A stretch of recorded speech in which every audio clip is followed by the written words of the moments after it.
கத்தாரில் உள்ள சொகுசு ஹோட்டல் ஒன்றுக்கு தேனிலவு சென்ற பிரிட்டிஷ் தம்பதியினர் எதிர்பாராத விதமாக பெரும் சட்ட சிக்கலில் சிக்கிய சம்பவம் அதிர்ச்சியை ஏற்படுத்தியுள்ளது.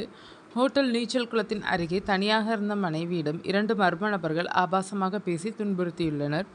இதுகுறித்து ஹோட்டல் நிர்வாகத்திடம் புகார் அளித்தும் உரிய நடவடிக்கை எடுக்கப்படவில்லை என்றும், மாறாக தங்களை பார்த்து ஊழியர்கள் கேலி செய்ததாகவும் அந்த தம்பதியினர் குற்றம் சாட்டியுள்ளனர்.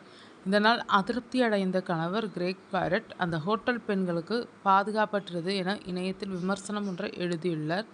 இந்த ஒரு விமர்சனமே அவர்களுக்கு பெரிய வினையாக முடிந்தது. கத்தாரின் இணைய குற்றச்சட்டத்தின் கீழ் கிரெக் மீது வழக்கு பதிவு செய்யப்பட்டு அவர் விமான நிலையத்தில் தடுத்து வைக்கப்பட்டார். அவருக்கு பெரும் தொகை அபராதமாக விதிக்கப்பட்டதோடு சில நாட்கள் சிறையிலும் அடைக்கப்பட்டு இறுதியில் அவர் கத்தாரிலிருந்து நாடு கடத்தப்பட்டார்.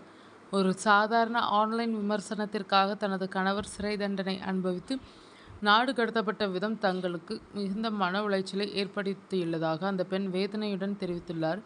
இந்த சம்பவம் சர்வதேச அளவில் பயணிகளின் பாதுகாப்பு மற்றும் கருத்து சுதந்திரம் குறித்து விவாதத்தை கிளப்பியுள்ளது.